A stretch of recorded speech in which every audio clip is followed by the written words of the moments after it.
इसलिए जब हम शास्त्र पढ़ते हैं, हम प्रभु के वचन के लिए अपने दिलों को तैयार करते हैं। आज सुबह हम संत जॉन अध्याय 11 30 से 45 के अनुसार सुसमाचार से पढ़ने जा रहे हैं।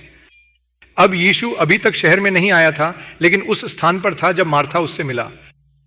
तब यहूदी उसके साथ घर में थे और उसे आराम दिया। जब उन्होंने देखा मरी जल्दी उठकर बाहर चली, उसका पीछा कर कहा, वह कब्र में जा रही है और वहां रोती है।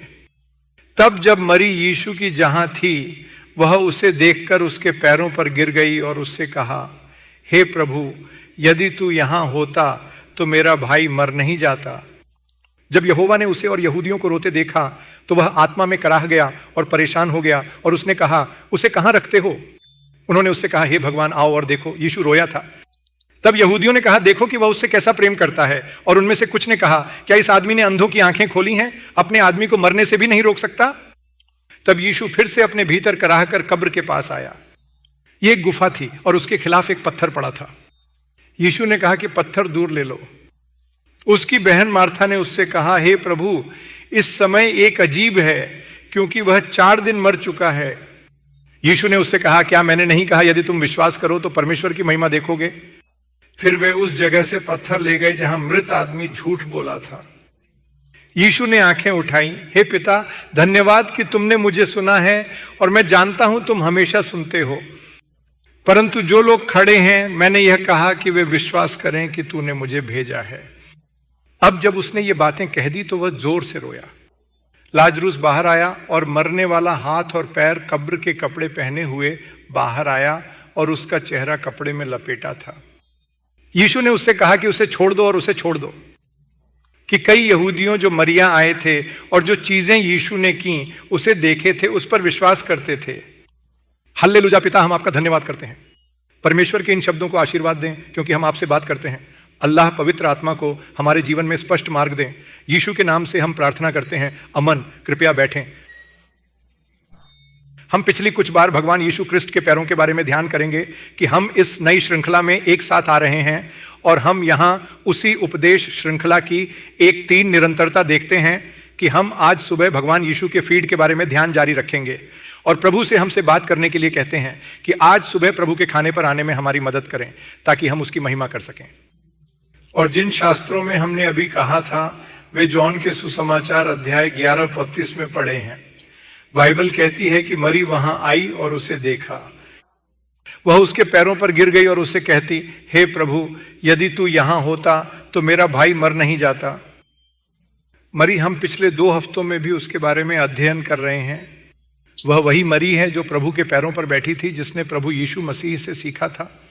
जैसा कि मार्था कई अलग अलग चीजों पर काम करने में व्यस्त थी, मरी प्रभु के पैरों में थी, हमेशा प्रभु के उस शक्तिशाली वचन, ईश्वर का वचन, जिसके पास आने और उसकी सेवा करने का अधिकार था, क्योंकि वह खुद को अधीन कर रही थी, खुद को शब्द के अधिकार में आत्मसमर्पण कर रही थी। और यीशु ने कहा कि मरी ने उस अच्छे हिस्से को चुना है जो उसे नहीं छीन लिया गया है। इस प्रकार हमने यह सीखा कि यह कैसे है कि हमें प्रभु के पैरों से सीखने के लिए उसके पैरों में होना पड़ा। और पिछले सप्ताह हमने एक पापी महिला प्रभु के पैरों पर उपासना करने के बारे में सोचा, जो यीशु के रात का खाना खाने के लिए आई थी, और वह प्रभु यीशु मसीह के पैरों पर गिर गई। वह रोती, आंसू से उसके पैर धोती और अल्बास्टर के डिब्बे में अपने साथ रखे इत्र से उसके पैर साफ करती थी, और उसने उसकी पूजा की। और यीशु ने कहा कि उसके पास जो प्रेम था, वह प्रेम जो उसे उसकी पूजा करने के लिए अत्यधिक नेतृत्व कर रहा था, उसके कारण उसके सारे पाप क्षमा हो गए थे। इसलिए हम समझ गए कि हम प्रभु के पैरों में कैसे उपासना करें। इसलिए हमारे लिए प्रभु के पैरों पर सीखना महत्वपूर्ण है। हमें प्रभु के पैरों में पूजा करनी चाहिए। आज सुबह हम प्रभु के पैरों में प्रार्थना करने के बारे में ध्यान करेंगे, क्योंकि हम इस घटना के बारे में सोचते हैं और यीशु से पूछने की कोशिश करते हैं। भगवान के पैरों में चिंताएं और सब कुछ और भय थे। हमें लाजरस की कहानी अच्छी तरह से पता है। यीशु ने सुना कि लाजरस बीमार था और वह जहां था वहां रुके रहे। और जब समय आ गया, यीशु ने कहा, चलो अब गलील और यहूदी चलते हैं। और सब चेलों ने कहा कि यहूदी तुम्हें पत्थर से पत्थर लगाना चाहते हैं, तुम वहां कैसे जा रहे हो? लेकिन यीशु ने कहा कि हमें वहां जाना है। और वे बेथानी में आए, वह गांव जहां मार्था और मरी रहते थे, और यीशु अंदर नहीं आया था। यही है क्योंकि हम दृश्य देखते हैं कि यीशु गांव के प्रवेश द्वार पर था, वह शहर में नहीं आया था। और लोग वहां मार्था या मैरी के घर के साथ थे, उन्हें आराम देते हुए उनके मरे हुए भाई लाजरूस के नुकसान से उन्हें आराम देने की कोशिश करते थे। इसीलिए वे सब वहां थे। और मार्था बाहर यीशु से मिलने आया। मार्था ने कहा, यीशु अगर वह वहां होता तो वह मर नहीं जाता। यीशु ने कहा, वह उठेगा। और उसकी संदेह थी, परंतु यीशु ने कहा कि यदि तुम्हें विश्वास है तो तुम पुनरुत्थान होंगे। और मार्था के साथ आया और उसने गुप्त रूप से मैरी को सूचित किया कि उपदेशक यहाँ है, शिक्षक यहाँ है। तब मरी तुरंत उठी और वह यीशु से मिलने के लिए बाहर गई। और पूरे शहर ने सोचा कि वह वहां रोने के लिए कब्र पर जा रही है, और वे आए उसके पीछे, लेकिन वह उस स्थान पर आई जहां यीशु था। अब मैरी की प्रतिक्रिया पूरी तरह से अलग थी। उसके पास और कुछ नहीं था, वह बस आई और प्रार्थना के साथ प्रभु के पैरों पर गिर गई। वह नहीं जानती थी कि क्या प्रार्थना करनी है, लेकिन वह प्रभु यीशु मसीह के पैरों पर गिर गई। और यह ठीक वही दृश्य है जो हम देखते हैं, और हम चमत्कार देखते हैं जो उसके बाद आया है। वे सभी कब्र के पास आए और यीशु ने कहा कि पत्थर हटा दिया और उसे चिन्हित किया। आप जानते हैं, सभी विवरणों में बहुत सावधानी पूर्वक होने की सामान्य शैली। वह यीशु मसीह की देखभाल करती थी। उसने यीशु को अपने घर आने के लिए आमंत्रित किया। वह यीशु और चेलों की सेवा करती थी जो उनके साथ यात्रा करते थे। अब वह कह रही थी, इसमें एक तंबू होने वाला है। 4 दिन हो गए हैं, लेकिन यीशु ने कहा कि यदि आप विश्वास करते हैं तो आप प्रभु की महिमा देखेंगे। और मरी यहाँ जो दिखा रही है वह ये है कि हमारे पास उथल पुथल के बीच हमारे जीवन में जिन सभी समस्याओं से गुजर रहे हैं, हमें बस इतना करना है कि हम प्रभु यीशु मसीह के पैरों पर गिरना है। और कुछ भी जरूरत नहीं है, क्योंकि यीशु की करुणा है। उसके पास शक्ति है, वह जानता है कि क्या करना है। हम सब मानते हैं कि यीशु के लिए सब कुछ करना संभव है। हम सब जानते हैं कि वह सर्वशक्तिमान है। हम जानते हैं कि वह सर्वशक्तिमान है। हम उन सब बातों को जानते हैं, लेकिन अक्सर हम प्रभु यीशु मसीह के पैरों पर नहीं गिरते हैं। मरी सारी शक्ति और अधिकार को जानती थी, मार्था भी यह जानती थी। लेकिन मार्था इस बारे में अधिक चिंतित थी कि यहां और अब क्या हो रहा है। जैसे हम में से कई हैं, हम हमेशा हैं, प्राप्त करना बहुत आसान है और अपना ध्यान मूर्त चीज़ों की ओर मोड़ना है। हम क्या देख सकते हैं, हम अपने आसपास क्या महसूस कर सकते हैं, जिस स्थिति से हम गुजर रहे हैं, उन सब से हम हमेशा विचलित हो जाते हैं। लेकिन मरी सिर्फ प्रभु के पैरों पर गिर गई। यदि आप उस पर देखते हैं तो किसी के पैरों पर प्रोस्टेट गिरना विनम्रता का संकेत है, प्रार्थना का संकेत है, विनती का संकेत है, यह कहते हुए कि आपको कुछ करना है। लोग हमेशा बुजुर्ग लोगों से सामने प्रोस्टेट गिरते हैं और वे सिर्फ उनसे आशीर्वाद प्राप्त करने की कोशिश करते हैं। वे यही करते हैं। मुझे नहीं पता कि आप में से कितने ने किसी के पैरों पर गिरने का अनुभव किया है। भारत और पुरानी संस्कृति में लोग बुजुर्गों के पैरों के नीचे गिरते हैं और आशीर्वाद प्राप्त करने की कोशिश करते हैं। वे यही करते हैं। और यह बाइबल के समय में भी अलग नहीं था। हम प्रभु के वचन में कई घटनाएं देखते हैं जहां लोग आशीर्वाद देखने या अनुरोध या याचिका देखने के लिए अन्य लोगों के पैरों पर प्रोस्टेट गिर गए। वे खतरनाक पैरों पर गिर गए थे, क्योंकि वह राजा से पिछले डिक्री को रद्द करने के लिए एक डिक्री पारित करने के लिए कह रही थी। यही हम उस पर देख रहे हैं। हम कई लोगों की घटना भी देखते हैं जो हमेशा पूछते हैं कि क्या आप जरीफत की विधवा को देखते हैं। मेरा मतलब है कि वह नबी के पैरों पर गिर गई और हमने देखा कि वह शूनामाइट थी जो एलियाह के पैरों पर गिर गई थी और अपने बेटे को पुनर्जीवित करने के लिए।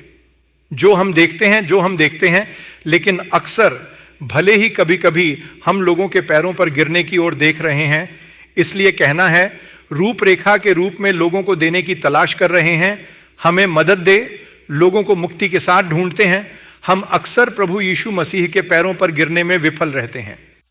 कुछ साल पहले, शायद 3-4 साल पहले, मैं अभी भी कार्यबल में था। मैं काम कर रहा था और मैंने ये बात नहीं देखी। एक बूढ़ा सहयोगी था जिसे हम काम करते थे। वह उत्तर भारत का है, लेकिन आसपास के लोगों को उनसे इतना प्यार था। हाँ, वह एक मैनेजर था और सभी ने सोचा कि वह बहुत दोस्त है, लेकिन वह इतना प्रेमक था। उसने फैसला किया कि वह कंपनी छोड़ने जा रही है। मैंने सभी को बुलाया और उनके लिए एक छोटी पसंदीदा पार्टी आयोजित की। उस समय मुझे जो छू गया वह 3 कर्मचारी थे। वे सभी इंजीनियर थे। जब वे उसे अलविदा कहने आए तो वे नीचे चले गए। उन्होंने उसके पैरों को छुआ और उन्होंने उसे जाने से पहले कामना की। इसने वास्तव में मेरे रवैये और कॉरपोरेट भूमिका के बारे में सोच बदल दिया जिसमें हम रहते हैं। ऐसे लोग हैं जिनमें विनम्रता है, श्रद्धा है और पुरगणों को सम्मान से देखते हैं। हम इसे अक्सर याद करते हैं। कभी कभी हम ऐसा पाते हैं, लेकिन यह मनुष्य की ओर है, न कि ईश्वर की ओर समस्या है। यदि आप हमारे हिंदू भाइयों को देखते हैं, वह जब पूजा करते हैं तो प्रोस्टेट गिर जाते हैं। वे शर्म नहीं करते, वे जानते हैं कि वे क्या कर रहे हैं। वे उस देवता की उपस्थिति में पूरी तरह से सम्मानित होते हैं जिसे वे पूजा कर रहे हैं। लेकिन आप और मैं अक्सर इस बात को याद करते हैं। उस बिंदु को याद करने के बाद यीशु ने एक दृष्टांत दिया कि एक राजा अपने सेवकों में से एक नाम है जिसने उसे चांदी के 100 टुकड़े बकाया थे। उसने कहा कि उसे वापस भुगतान करना है, और यह नौकर वास्तव में डरता था। उसने उदारता से पूछा और मालिक ने कहा, ठीक है, मैं आपके सारे कर्ज माफ करूंगा, आप जा सकते हैं। जब वह बाहर जा रहा था तो उसका एक और सहयोगी नीचे आया और उसका पैसा बकाया था। फिर वह आदमी उससे पूछता, उसने उसे गले से पकड़ लिया। उसने कहा कि तुम्हें मुझे वह देना है जो देना है। और बाइबल कहती है कि वह अपने पैरों पर गिर गया, वह अपने पैरों पर सजदा हुआ और उदारता मांगा, लेकिन वह सहमत नहीं हुआ। उसे जेल में डाल दिया गया। लेकिन मनुष्य यही कर सकता है। आप इतने क्रांति हो सकते हैं, आप गिर सकते हैं, आप निराश हो सकते हैं और ये सब, लेकिन एक इंसान एक गलत आदमी बनने वाला है। वे हर समय मदद नहीं कर पाएंगे, परंतु यहोवा यीशु मसीह के साथ ऐसा नहीं है। उसे उससे करुणा है। बाइबल कहती है कि जो मेरे पास आता है वह मैं नहीं छोड़ूंगा। और यहोवा आज सुबह यही कहते हैं। प्रभु हमें प्रोत्साहित करना चाहता है कि हमारी सभी समस्याओं में, हमारे पास हमारी सभी परेशानियों में हम सिर्फ प्रभु के पैरों पर जा सकते हैं और उसके पैरों पर प्रोस्टेट गिर सकते हैं, प्राप्त करने का उत्तर प्राप्त कर सकते हैं, हमारे जीवन में एक चमत्कार प्राप्त कर सकते हैं। मैं 3 अलग अलग घटनाओं पर जल्दी से बात करना चाहता हूं जहां लोग भगवान यीशु मसीह के पास आए और उनके पैरों पर गिर गए और उन्हें छुट्टी मिली थी। उन्हें प्रभु यीशु मसीह की करुणा मिली जिसने उनके जीवन में चमत्कार किया। इसलिए यदि आप 3 घटनाओं को आसानी से देख रहे हैं और उसके बाद प्रार्थना करने जा रहे हैं। पहली प्रार्थना जो हम देखते हैं वह एक आदमी था जिसे हम सभी जानते हैं कि सिमन पीटर ने भगवान यीशु मसीह के पैरों पर रखा था। लूका अध्याय 5 आयत 8 हम देखते हैं कि जब सिमन पीटर ने इसे देखा, वह यीशु के घुटनों पर गिर गया और मुझसे दूर चले जाओ, क्योंकि हे भगवान, मैं एक पापी आदमी हूं।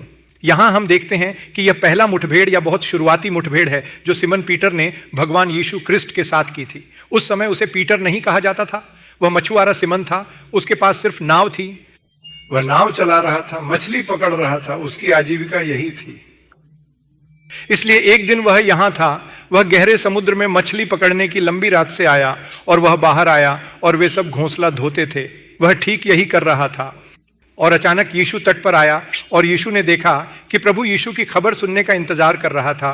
तब यीशु ने कहा कि वह इस नाव में चढ़ गया और कहा कि उसे पानी में धकेल दिया और वह प्रभु का वचन प्रचार करने लगा। और सब भीड़ किनारे से प्रभु यीशु की बात सुन रही थी क्योंकि यीशु नाव से प्रचार कर रहा था। और यह आदमी सिमन इस उपदेशक की बात सुन रहा था। शायद उस समय पहली बार यीशु को देखा था। वह यीशु के शब्दों को सुन रहा था। यीशु बोल रहा था। हम नहीं जानते कि यीशु ने क्या प्रचार किया, लेकिन शायद उसने धार्मिकता के बारे में प्रचार किया, शायद उसने दया के बारे में प्रचार किया, शायद उसने इस बारे में प्रचार किया कि किसी के अंदर कैसे पवित्रता होनी चाहिए, न कि बाहर दिखाई देने वाली पवित्रता। जब सिमोन ने प्रभु यीशु मसीह की बात सुनी तो उसे कुछ अद्वितीय महसूस हुआ। उसे उस व्यक्ति में कुछ चौंकाने वाला लगा। यीशु ने प्रचार करने के बाद पीटर से कहा, नाव को पानी में धक्का दें और जाल डालें। और फिर सिमन ने कहा, मास्टर, हमने पूरी रात मेहनत की, हमने अभी तक एक भी मछली नहीं पकड़ी, आपके शब्दों से हम करेंगे। और वे वहां गहरे समुद्र में चले गए और वे कच्चे माल और यीशु की आज्ञा दी। सभी मछली आकर जाल पर मार गई और वे मछली को नहीं खींचने में सक्षम हो गए। उन्हें किसी को बुलाना पड़ा ताकि वह आकर बोट भर सके। और तब सिमन ने जोड़ा कि उसके आसपास क्या हो रहा था। उसने प्रभु यीशु मसीह के वचन को जोड़ा और उसे उस शक्ति से जोड़ा जो उसके पास थी। वह इस बात से जुड़ा था कि यीशु इस समय की स्थिति को कैसे बदल सकता है। उस समय वह केवल एक चीज से दूर हो गया था, एक ही चीज। एक बात यह थी कि ओह, मैं कितना बेकार आदमी हूं कि ऐसे पवित्र देवता, पवित्र शिक्षक की उपस्थिति हो। वह प्रभु के पैरों पर गिर गई और उसने कहा, हे प्रभु, मेरे पास चले जाओ, क्योंकि मैं पापी आदमी हूं जो प्रभु है। यह प्रभु के पैरों में स्वीकार और पश्चाताप की प्रार्थना है। कई बार हम जीवन के कार्यों से गुजरते हैं यह सोचते हुए कि हमें सब कुछ पता है। हम उस रास्ते पर चलते हैं जिसे हम सबसे अच्छी तरह जानते हैं, सोचते हैं कि अगली कार्रवाई हमें पता है।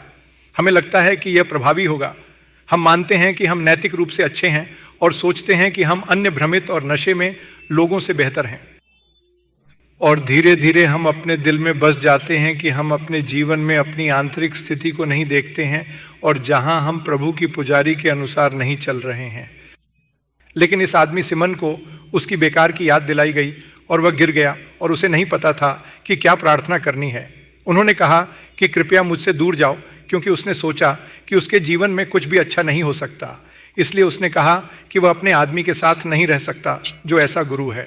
कई साल पहले हम किसी घर गए और हमने इस हिंदू विश्वास से आए परिवार को प्रभु का सुसमाचार दिया और 30-40 मिनट तक उनसे बात करने के बाद पति और पत्नी हमारी तरफ से जो सुन रहे थे उससे बहुत मोहित हो गए। वे सुनते हैं, उन्होंने परमेश्वर का वचन सुनते हैं, उनके पास सवाल हैं, वे किसी भी अन्य मसीही से अधिक सम्मानित थे। हमारे पास बाइबल खुली थी और हम उनसे बात कर रहे थे। उन्होंने कहा कि वे थे, उन्होंने हमें बहुत स्नेह के साथ प्राप्त किया और वे हमसे बात कर रहे थे। ईश्वर के वचन से 30-40 मिनट साझा करने के बाद मैंने उनसे पूछा, क्या आप अपने जीवन में इस यीशु मसीह को प्राप्त करना चाहेंगे? और पत्नी ने कहा कि नहीं, हम नहीं हैं। और कुछ ने मुझे उससे पूछने के लिए प्रेरित किया, तू तैयार क्यों नहीं है? और फिर उसने कहा कि हम इस पवित्र देवता के हमारे अंदर आने के योग्य नहीं हैं। उसने यही कहा था। इसलिए हमने उसे समझने में मदद की कि यीशु मसीह पापी के लिए आया था। यीशु मसीह पापी के लिए मरने आया था। उसके बाद वे खुशी से प्रार्थना करते थे और यीशु मसीह को अपने जीवन में प्राप्त करते थे। उस जगह पर ईमानदार साइमन था। उसने देखा कि मैं बेकार हूं, मैं कुछ भी नहीं कर सकता। वह यीशु से उससे दूर जाने को कह रहा था, लेकिन यीशु ने कुछ बिल्कुल अलग किया। जो यीशु और सिमोन ने जो प्रार्थना की थी उसके बिल्कुल विपरीत उसे चले जाने के लिए कहा। सबसे पहले यीशु ने कहा कि डरो मत, डरो मत। यीशु ने लूका अध्याय 5 आयत 10 में यह उत्तर दिया था। उसके दूसरे भाग में हम देखते हैं कि यीशु ने सिमोन से कहा था कि अब डरो मत, तुम पुरुषों को पकड़ लेंगे। अब से आप पुरुषों के लिए अधिकारी होंगे। यदि आप इसे देखते हैं तो यीशु ने 3 काम किए। सबसे पहले यीशु ने आग डर को दूर कर दिया। उन्होंने कहा डरो मत, मेरे पास तुम्हारे लिए कुछ खास है। उसने उसे माफ कर दिया क्योंकि उसने अपने सारे पिछले जीवन को माफ कर दिया। उसने एकल शब्द में बदलाव किया, डरो मत, डरो मत।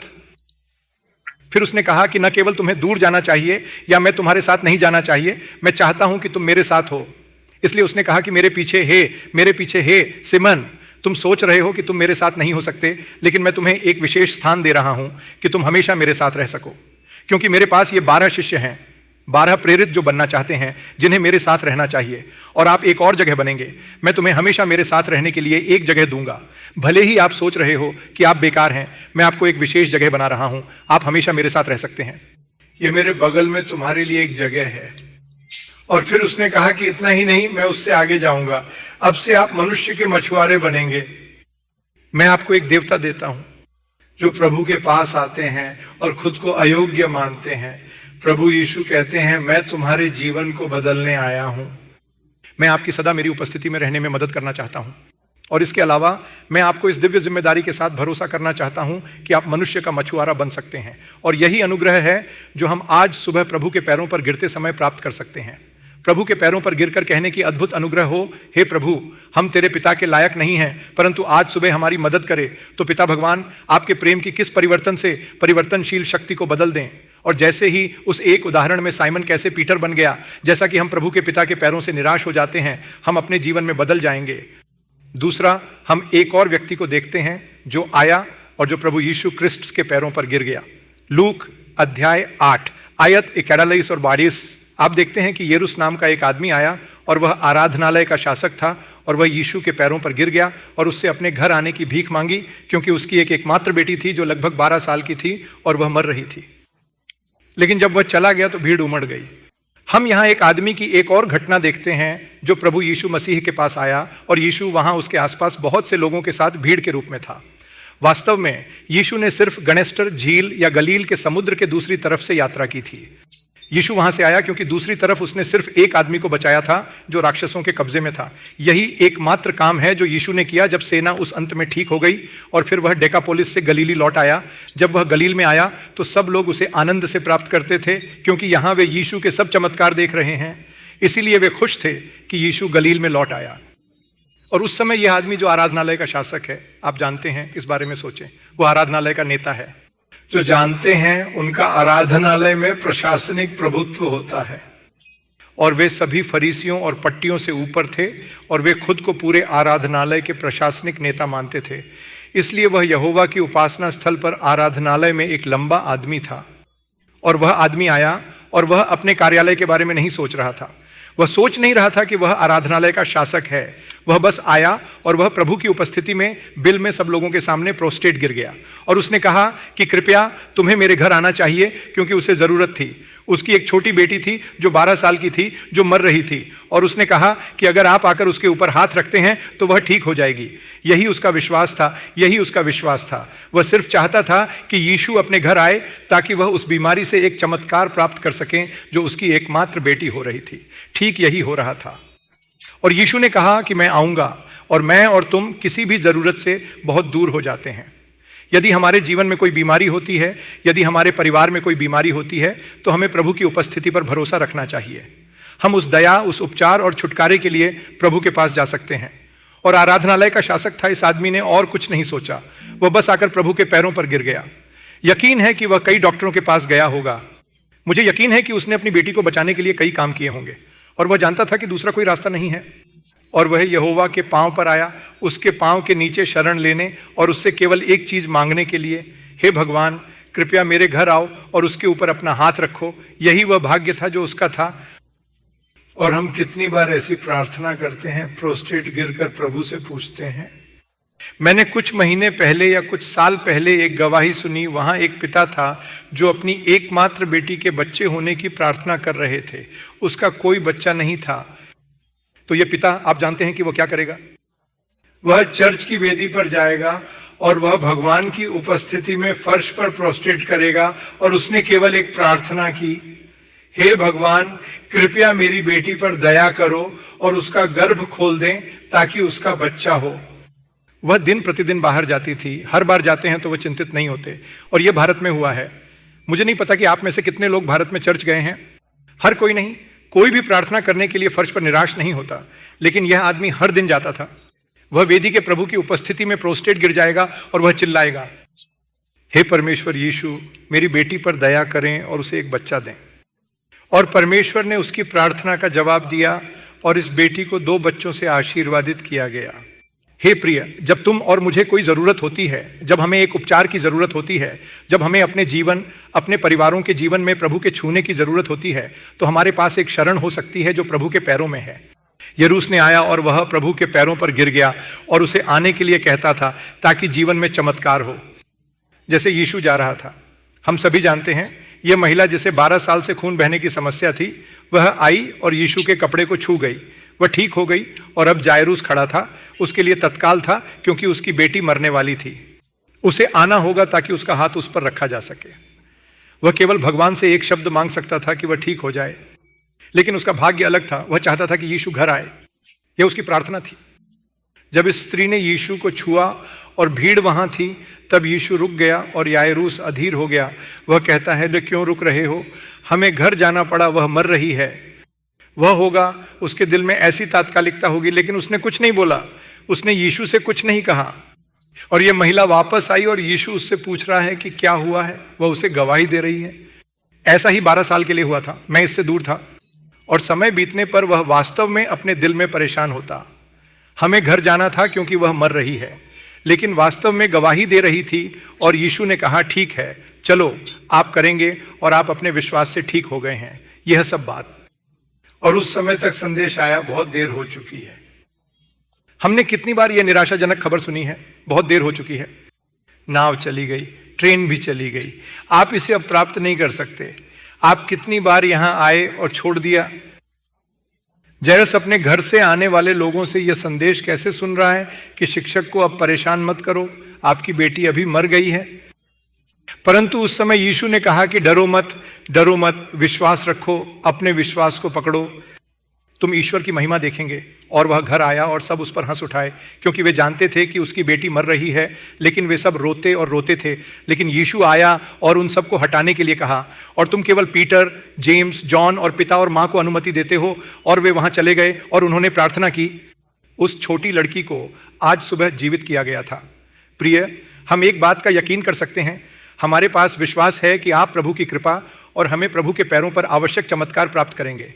यदि आप केवल प्रभु की उपस्थिति में प्रोस्टेट करते हैं और प्रभु से पूछते हैं, हमें तेरा प्रेम चाहिए, हे प्रभु, हम चाहते हैं कि तेरा अनुग्रह मेरे जीवन में यह चमत्कार करे।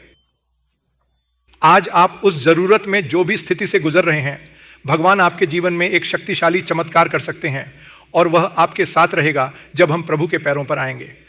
और यही प्रभु यीशु मसीह की करुणा और प्रेम है जिसे हम प्रभु के पैरों पर पूरी तरह से प्राप्त कर सकते हैं। हम एक और घटना देखते हैं जहां वह स्त्री थी जो प्रभु यीशु मसीह के पैरों पर गिरकर प्रार्थना के साथ सबन रही थी। मार्क के सुसमाचार अध्याय 7 आयत 25 और 26 में एक महिला अपनी बेटी के लिए मुक्ति की प्रार्थना करती थी। हम अध्याय 7 आयतों 25 और 26 में यही देखते हैं। क्योंकि एक महिला जिसकी छोटी बेटी की अशुद्ध आत्मा थी, उसके बारे में सुनकर वह आकर उसके पैरों पर गिर गई। महिला एक यूनानी थी, जन्म से प्रारंभिक स्थल थी और वह उसे अपनी बेटी से राक्षस को बाहर निकालने के लिए कहती रही। यदि आप इसे देखते हैं, पीटर की पहली प्रार्थना थी जिसने स्वीकार की प्रार्थना की और यीशु ने उसकी जिंदगी बदल दी, उसे अपनी उपस्थिति में जगह और जिम्मेदारी दी। गायरस को उपचार की जरूरत थी, यीशु ने उसका विश्वास मजबूत किया और उसे ठीक किया। अब यहां वह महिला है जिस पर दुष्ट आत्मा का असर था। यीशु ने कहा कि मेरी बेटी एक राक्षस उत्पीड़न से ग्रस्त है, आपको कुछ करना है। अब इसके बारे में अलग अर्थ यह है कि यह वास्तव में कहां हो रहा था। यह टायर एंड सिडन नामक जगह पर हो रहा था। बाइबल में यही कही गई है। इजराइल की भूमि में ऐसा बिल्कुल नहीं हो रहा है। हम मार्क के सुसमाचार अध्याय 7 आयत 24 में देखते हैं। हम इस कहानी की शुरुआत देखते हैं। यहोवा वहां से उठकर टायर और सिडोन के क्षेत्र में चला गया और वह एक घर में प्रवेश कर आया और चाहता था कि कोई इसे जानता न हो, लेकिन वह छिपा नहीं सकता। बाइबल में यही कही गई है। जब भी यीशु जहां भी गए, लोग उनकी तलाश में आते और उसे पाते। जब वह कफरनहूम गया तो लोग वहां थे या उस जगह पर होंगे जहां उनके पास खाने का समय भी नहीं था। बाइबल में यही कही गई है।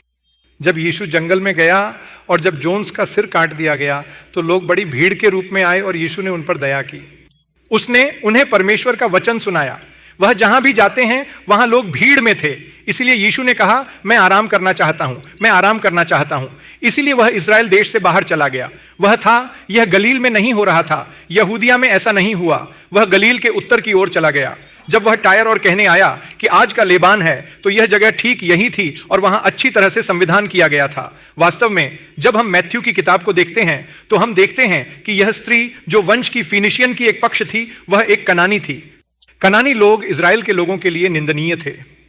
इजराइल के लोग पसंद नहीं करते थे कि कैनोनाइजेशन के साथ कुछ भी करना चाहते थे। और यह स्त्री एक कनानी स्त्री है जो प्रभु यीशु मसीह के पास आती है। उसे मिला, वह इजराइल में नहीं था, वह अपने शहर में आया। इसलिए उसने कहा कि यह मेरा अवसर है, यह मेरा अवसर है जहां मेरी बेटी को प्रसव दिया जाएगा अगर मुझे इस गुरु से दया मिलेगी। इसलिए वह बार बार उससे पूछने आई कि वह उस राक्षस को बाहर निकालने में मदद करेगा जो उसकी बेटी पर है। लेकिन बाइबल कहती है कि यीशु ने उसे सुनने के लिए कुछ नहीं कहा। कोई जवाब नहीं था। वह पूछती रही लेकिन कोई जवाब नहीं मिला। कर्मचारी यीशु के पास आकर कहते हैं कि यह स्त्री हमें बार बार परेशान कर रही है, कृपया उसे भेज दो। और यीशु ने कहा कि बच्चों की रोटी कुत्ते को दी जाना अच्छा नहीं है। यीशु ने यही कहा था। यह बहुत ही अपमानजनक लग रहा था। आप उस बारे में सोच सकते हैं, लेकिन अगर आप उस बारे में सोचते हैं तो उस यीशु का संदर्भ इजराइल और इजराइल की भूमि में था। उसने कहा कि मैं इजराइल की खोई हुई भेड़ के लिए आया हूं। यीशु ने कहा, वह इजराइल में नगर नगर जाकर चेलों से कहता था कि अगर कोई गांव उन्हें न प्राप्त करे तो वहां न ठहरो, अगले गांव पर जा। प्रभु के लौटने से पहले तुम इजराइल के सारे गांव पूरे नहीं कर पाओगे। यीशु ने यही कहा था। वह इजराइल के लोगों की सेवा का तत्काल काम कर रहा था। इसीलिए यीशु ने कहा कि बच्चों की रोटी सुबह के समय संतुष्ट होने के लिए अच्छा नहीं है। यीशु यही कह रहा था। परंतु उस समय वह स्त्री आई, प्रभु के पैरों पर गिरकर कहने लगी, यह सच्चा प्रभु है। लेकिन जैसा कि मालिक की मेज से गिरने वाले छोटे टुकड़े कुत्तों द्वारा खाए जाते हैं, क्या आप सिर्फ एक छोटे टुकड़े को एक छोटा टुकड़ा नहीं देंगे? मुझे यही सब कुछ चाहिए जो आपके पास है। और यीशु ने अपने विश्वास से छुआ और तुरंत कहा कि यह अपने विश्वास के अनुसार किया जाए।